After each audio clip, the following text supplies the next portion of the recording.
All right, welcome back. All right. Happy Friday. Happy Friday. Ms. Powers, you want to gavel us to order? Oh, sure. Am I here? Yeah. Come on, give it, do it. Oh, Give it to it. All right. Welcome back. Friday the 15th. We're very happy to have Aubrey Powers, a teacher from Carmel High School, Yeah. Welcome. and a Yeah. proud Pegrovian. Mm-hmm. It's true. Bring it in.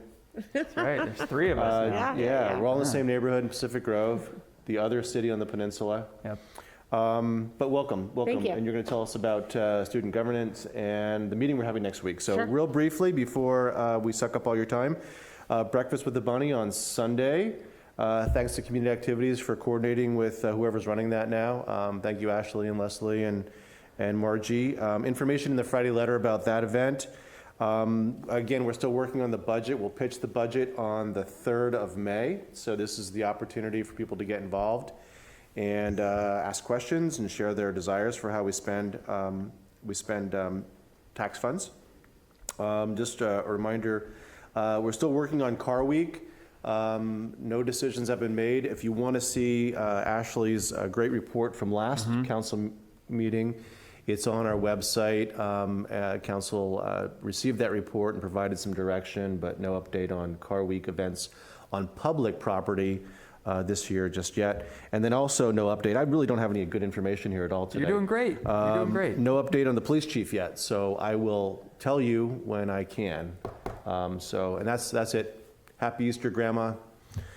We always have to say hi to my mother where she gets upset. Hi, so Chip's mom. Go ahead, Brandon. Okay, I'm going to start with a little bit of kudos. You probably have noticed our trees are, they're going through a weight loss program right now. Our public works team has been coordinating and working hard to do a lot of tree trimming. It started in Ocean, and they're kind of working their way out across the periphery. It's really important. I mean, it keeps the trees healthy. It keeps the town open and healthy and happy and safe and all that stuff. So thanks to all the guys and gals out there doing that. It's looking great.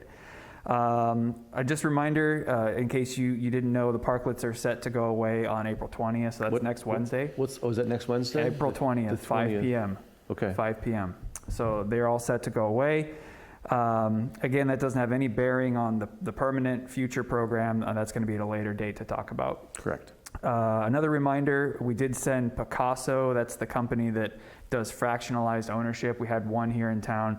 The city attorney did send them a little love letter, cease and desist love letter, letting them know that timeshares are not allowed in the city and that their business model is a timeshare. So we are awaiting a response from them here later this month. And you can get a copy of that letter just by calling Brandon or I. We'll send it to you. Yeah, you don't have to go through the whole Public Records Act. Just give us a shout, email, whatever. We'll get it to you if you're interested in seeing it.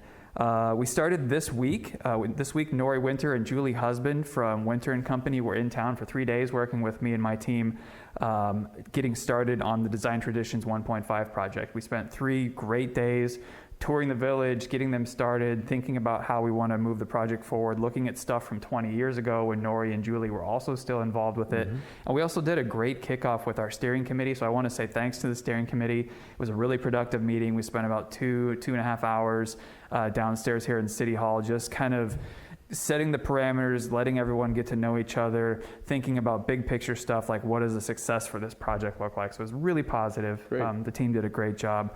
And that steering committee, really, they're not the ones writing the work. They're not the ones writing the design traditions. They're not the ones writing the zoning code. They're advisory.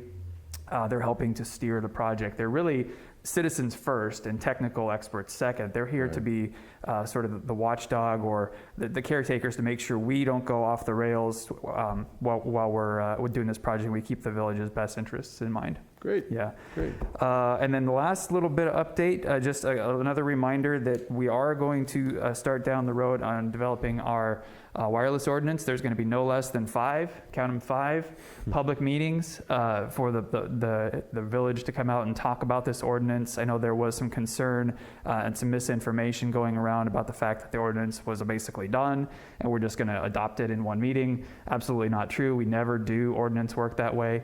It's just not good governance and it's illegal. So we don't do it that way. So lots of public meetings coming up. The Pinecone did a nice piece on that. So I have babbled enough. We should hear from our special guest. Yes. Unsung heroes. I think all teachers are unsung heroes. My mother was a teacher. Oh, well. In fact, she'll tell you that she is still a teacher at 70 years old. It's been a busy time. Yeah, my parents are both teachers too. All right. My mom Yeah. is 72 and teaching middle school PE and 8th grade history. So she's Wow, right on. busy. I think she's in year 51. Oh my Wow. goodness. Yeah. That's great. I know, it's very exciting. She, COVID, she said, will not slow her down. So she, That's great. Teachers are amazing. Thank her. All thank her, systems, thank yeah. her. Amazing. As parents, thank her, please. so yeah, I'm here to talk about Student Government Day, which we are partnering with the city, and it's a very exciting opportunity brought to us by Ken White and Graham Robertson. We were really invigorated and excited after the parade that we had with our homecoming event in the fall, and we had so many students participate, and it seems like it's a really great opportunity to really expand a partnership with the city in connection with the high school. And so Ken and Graham brought this to our principal, John Lyons, and myself, in early December, and we've been working to partner Carmel High School students with, different people in city management and leadership to run like a mock-up city council meeting, which we'll be doing next Thursday. And our proposed topic for that meeting will be the budget. So similarly to what you guys are talking about. And that's going to be here, right here. And that's in the going to be chambers. here, Yeah. yeah. I think we're going to record it as well. Yeah. So Yeah. we'll live stream it and record it, Mhm. and that way people can watch it Yeah, in posterity. yeah. It- Get it's- some tips of what the kids have to say, what's important to them. Yes. So you have kids that are assigned to each of the council Sure. members. Mhm. You have kids who are assigned to each of the department heads, Mhm. and they'll be And pitching- you, city pitching the manager, budget. city Yeah, and these attorney. are all Yep. sophomores Thank you. and Yep. juniors, so these are 10th and 11th graders.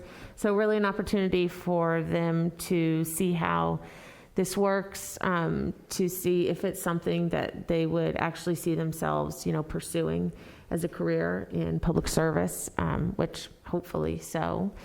And, also allow them to make connections with adults in our community, which I think is always an important aspect. And I think that us building a greater relationship with Carmel-by-the-Sea and the high school is a really important thing that maybe has become more important in a post-COVID time. I think the kids are really excited to, build their community and their connection to the community. So it Yeah. seems like this is the right time that we can make this a go for the first Love time. Yeah, well, In a this- long time. First this, time in a this long whole time. segment that we've been doing is unsung heroes. So thank you for being that hero. I mean, what you're doing, it takes a lot of effort to organize and get everybody there in the same place and keep them all pointed the same direction. And this is all extracurricular for you and your team.